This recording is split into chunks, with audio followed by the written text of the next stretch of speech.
Hi Jax, Fahad here. I have a small cap stock for you, and it comes from South Africa, a place where we normally do not dig around much to find investment opportunities. But this one catches my attention. This is a software as a service company, commonly known as SaaS, in fleet management business. The company is called Mix Telematics, symbol MIXT. Now, before I get started, watch this short video clip from the company. Wow, those are some figures and proof of just how quickly a mixed telematics solution can pay for itself. So, how does it all work? Mix Fleet Manager comprises an onboard computer linked via our secure hosting infrastructure to the Mix SaaS platform. The solution allows for immediate access to historical and current information about drivers and vehicles. With this kind of information, as well as valuable reports, fleet managers can make informed decisions that improve overall performance.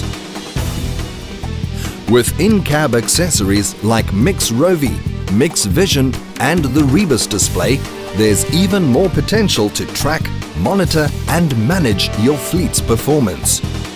Optimized fleet utilization as well as efficient jobs and messaging also become possible with these valuable add-ons. Now, with that background in place, maybe this gives you a little bit background on exactly what the company does. I'd like to start off with the earnings report, a fabulous earnings report that came out last week from the company. Now, remember, this is about $450 million company, small cap, market cap. It doesn't really get as much attention in the mainstream media. There's not a lot of analyst coverage out there. Here's the key points from the earnings report. This was the third quarter of 2019. Which is their December quarter, so and the fourth quarter is currently what they're in right now. Their fiscal year 2019 will end in March, and then they'll be in their fiscal year 2020. Company added 22,000 new customers, reaching 736,000 total customer base. Subscription revenues were up 16% year over year, and this was the highest growth rate, quarterly growth rate in the company's history. EBITDA was up 30%, operating profits up 68%. EBITDA margins were up sharply, 440 basis points to 30.3%, and the guidance was raised across all metrics.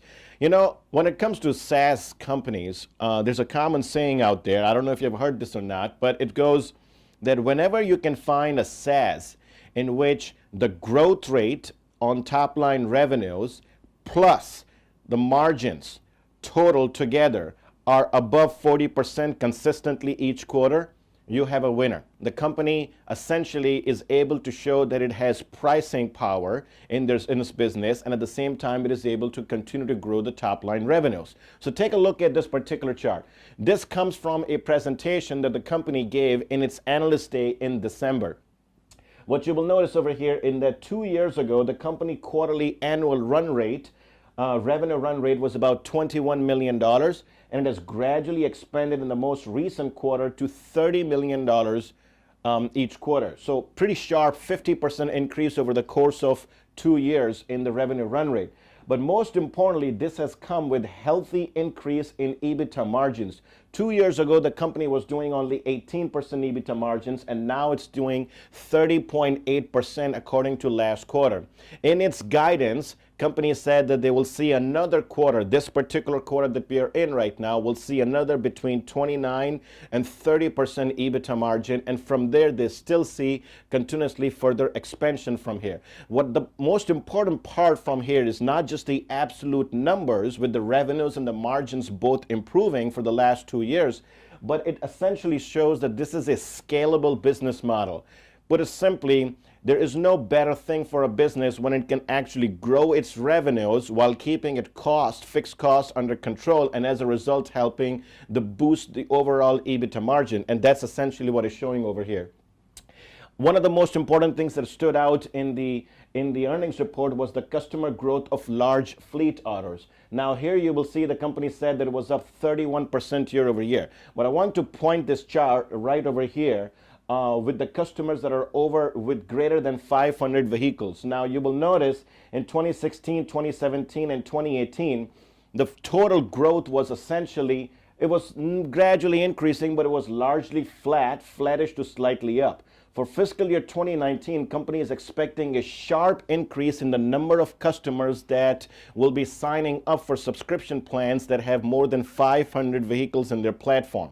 The reason for this, why they're expecting such a sharp increase in fiscal year 2019 with these customers, is because they'll be making a grand entry. In fact, they already did only a month ago in the United States with a brand new product. And they expect they will be taking market share and then entering into rather what is considered at this point quite sporadic market with no single winner with a large market share. So there's a lot of ground to cover inside the United States.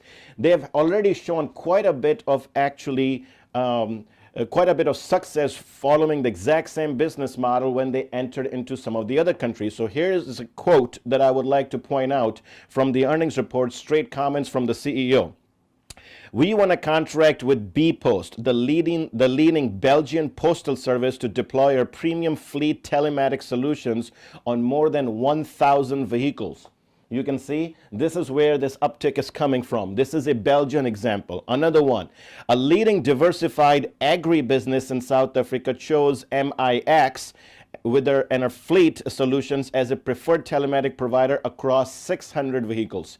That's in Brazil. Next one is another one from Brazil, and this one comes with a dairy company. One of the largest dairy companies in Brazil chose to deploy the premium fleet solution that the company produces for 450 vehicles. And lastly, in the United States, their first ever large customer that they just got only a month ago, and the launch happened in the United States in early December 2018.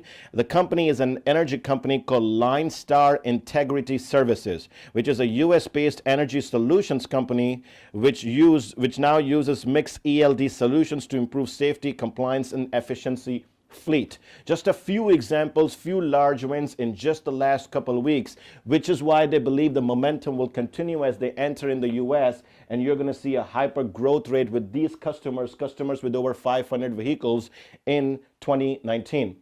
Going further, this is a light fleet growth opportunity. Now, their company has three different kinds of subscription products: the asset tracking subscribers, it has the light fleet subscribers, and the premium subscribers.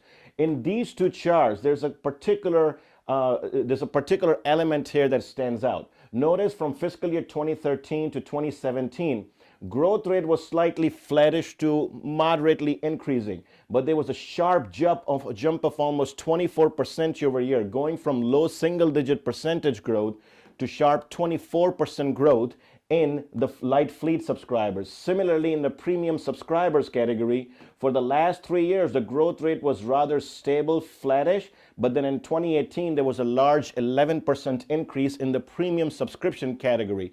This goes back to why that's happening. It's happening because they're launching the products in various countries all at the same time, and they're also doing this by improving the platform, and you'll see some more examples of that. A comment from the CEO in the earnings call that catches my attention. Industry is only fractionally penetrated with 200 million commercial vehicles in total addressable market size. We are blazing down a very long runway of opportunity. ARPU is increasing as we add on new solutions to premium and light fleet customers. And this is essentially what the previous picture showed. As they add these add-on services, the ARPU is increasing along with the customers.